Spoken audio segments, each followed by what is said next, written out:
اور میں جس جگہ کھڑا تھا وہاں پر اس قدر گپا اندھیرا تھا کہ ہاتھ کو ہاتھ سجائی نہ دیتا تھا۔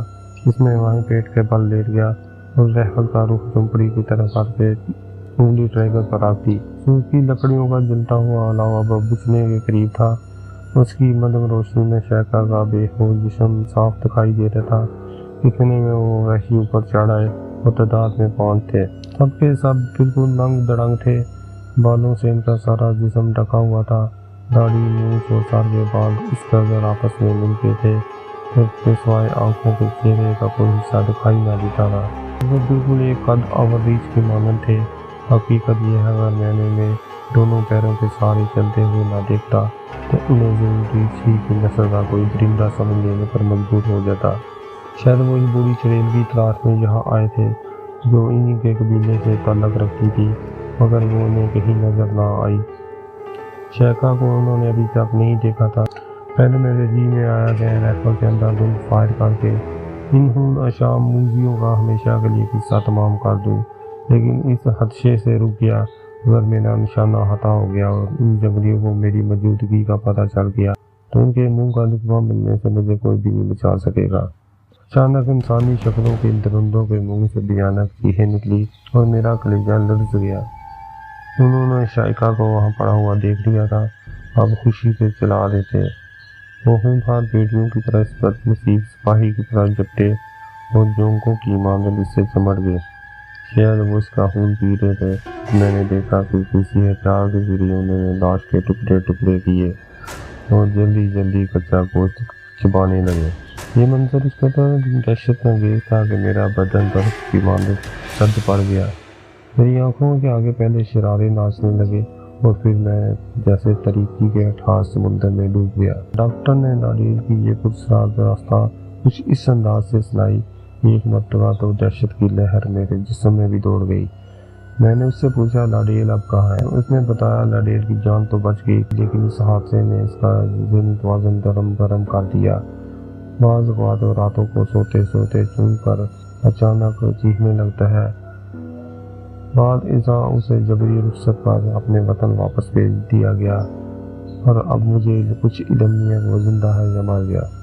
جب میں نے ڈاکٹر سے اپنے شبے کا اظہار کیا کہ کیا ہمیں لاڈیل کی روایت پر یقین کر لینا چاہیے تھا تو وہ کہنے لگا مجھے اس حادثے کی صداقت پر اس طرح یقین ہے جیسے کل سورج مشرق سے طلوع ہوگا۔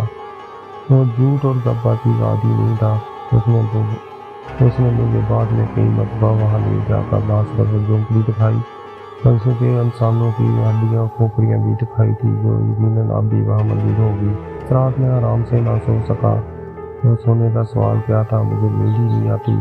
بار بار یہی خیال میرے ذہن میں گردش کرتا تھا یا واقعی انسانوں کی کوئی نسل ہے جو انائی کے جنگلوں میں بستی ہے یا لاڈیل کے فریب و تحیل کی کرشمہ سازی ہے۔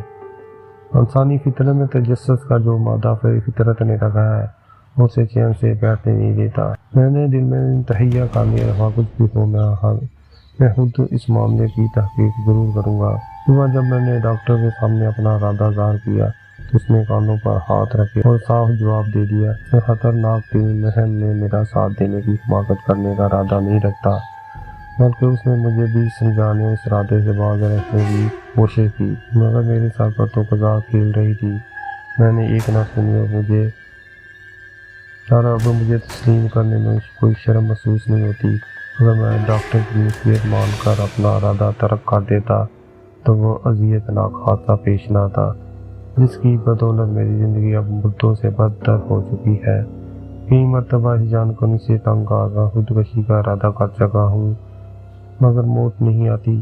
میری زندگی کے تجربات میں سے یہ وہ تجربہ ہے جسے میں صحت مرنے کے بعد بھی یاد رکھوں۔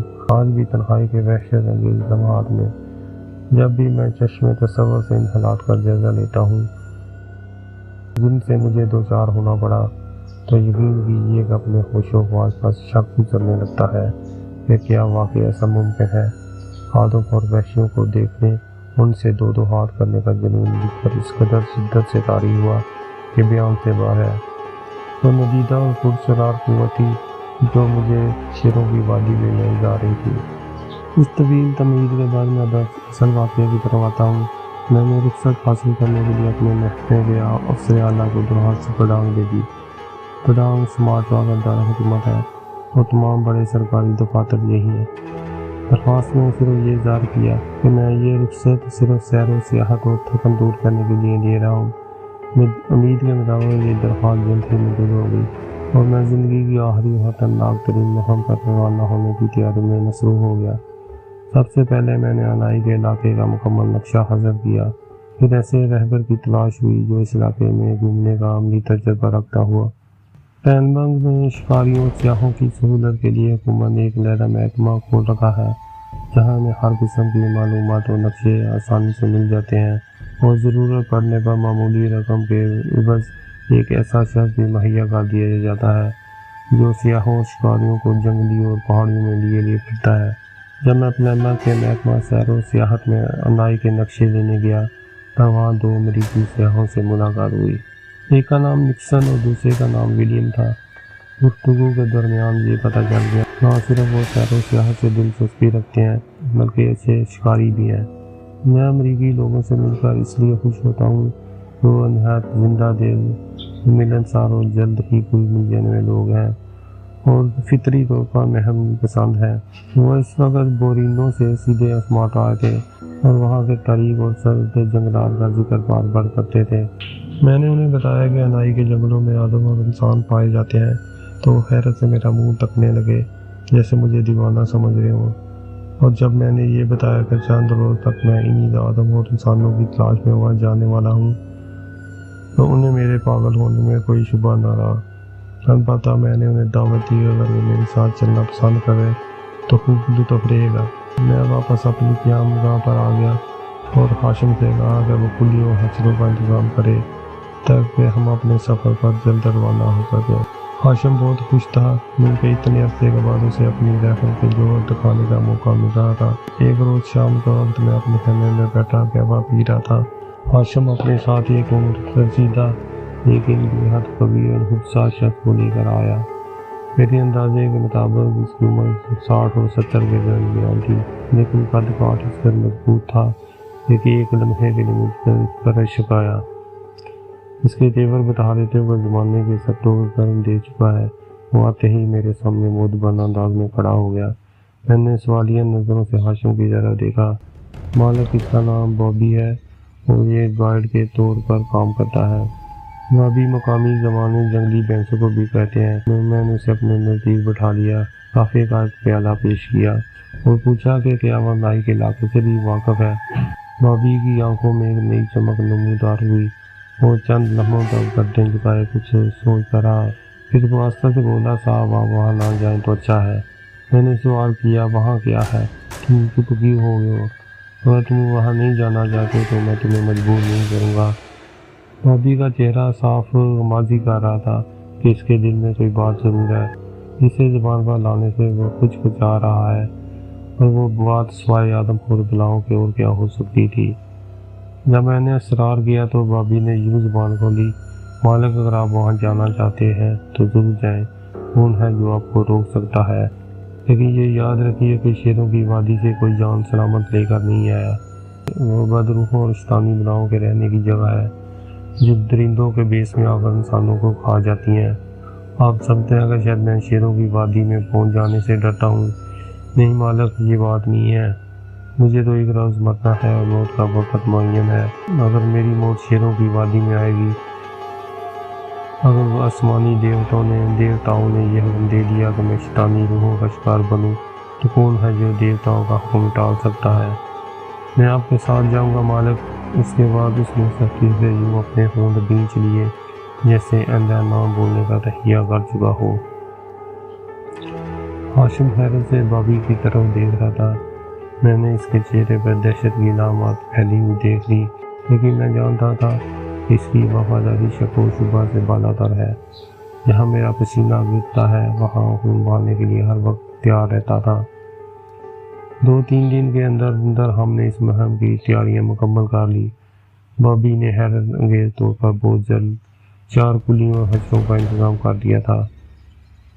میں نے اندازہ لگایا کہ وہ نہایت کام سخن اور اپنے کام سے کام رکھنے والا آدمی ہے۔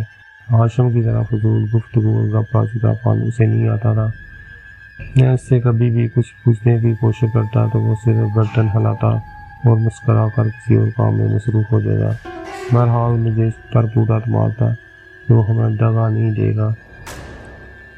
روانگی سے ایک روز پیشتر کا ذکر ہے۔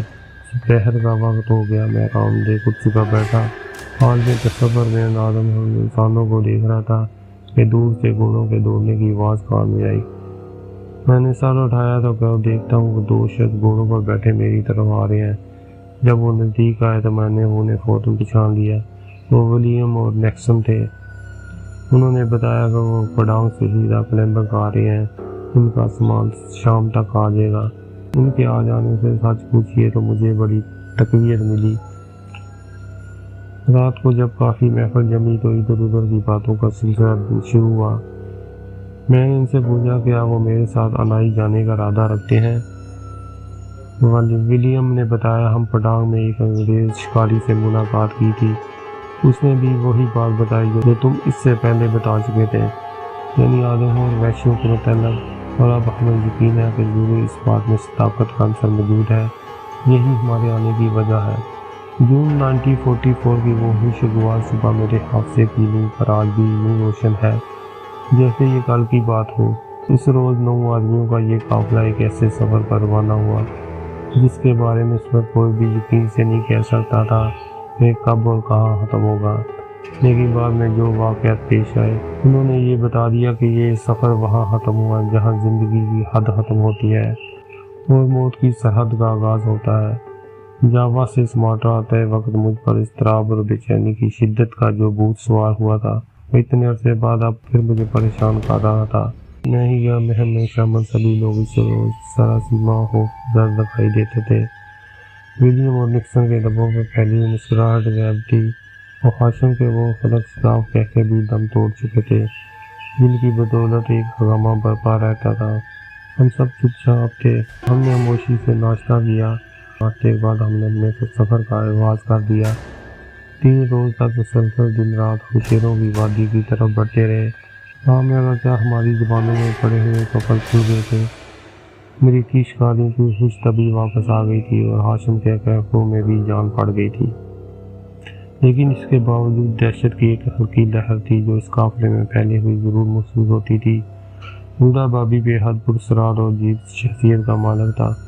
اس کے چہرے سے یہ اندازہ لگانا محال تھا وہ فکر مند ہے یا نہیں۔ وہ کچھ سوچ رہا تھا، وہ کچھ کرنا چاہتا تھا۔ راستے کا نقشہ ساتھ ہونے کے باوجود ہم اس کے رحم و کرم پر تھے۔ میں نے پہلے ہی سب کو سمجھا دیا تھا کہ بابی کو ہر ممکن طریقے سے راضی رکھا جائے۔ انائی سے 1 میل پیچھے ایک چھوٹا سا گاؤں تھا۔ دوپہر کا وقت تھا جب اس گاؤں کے قریب پہنچے، ایک ندی کے کنارے جس میں پانی کم تھا اور کیچڑ زیادہ۔ ہم نے ڈیرے ڈال دیے کیونکہ بھوک سے ہمارے پیٹ میں چوہے دوڑ رہے تھے۔ ہاشم کی مستعدی اس قسم کے معاملے میں دیکھنے سے تعلق رکھتی تھی۔ وہ کہنے لگا میں ذرا اپنی رائفل کو سیر کرا لاؤں، مجھے بھوک نہیں ہے۔ میں نے اسے اجازت دے دی اور ندی کے کنارے ٹہلتا ہوا دور نکل گیا۔ اتنی دیر میں ہم نے کچھ کھانا کھایا اور اطمینان سے شکار سلگا کر آئندہ کے پروگرام پر غور کرنے لگے۔ 15-20 منٹ گزرے ہوں گے، مقامی کسانوں کا ایک گروہ چیتا چلاتا ہماری طرف آتا دکھائی دیا۔ ہم سمجھے شاید لوگ ہمیں لوٹنے کے ارادے سے آ رہے ہیں۔ ہم نے اپنی رائفلیں ان کی طرف تان لی اور جب وہ لوگ نزدیک آئے تو یہ دیکھ کر میرے پسینے چھوٹ گئے۔ انہوں نے اپنے ہاتھوں میں ہاشم کی لاش اٹھا رکھی تھی۔ یہ حادثہ اس قدر فوری تھا کہ ایک لمحے کے لیے مجھے زمین گھومتی ہوئی دکھائی دی اور قریب تھا کہ میں غش کھا کر گر پڑوں کہ امریکی دوستوں نے مجھے سنبھال لیا۔ آپ کے آدمی کو مگرمچھ نے ہلاک کیا ہے، وہ بہت سے آدمیوں اور جانوروں کو مار چکا ہے۔ اس میں ضرور کوئی بد روح ہے صاحب، وہ کسی سے نہیں مرتا۔ اس نے ہماری گائیں کھا لی، اس نے ہمارے بچے ذبح ڈالے، اس نے ہماری عورتیں ہڑپ کر ڈالی، یہ وہ بہت ظالم ہے۔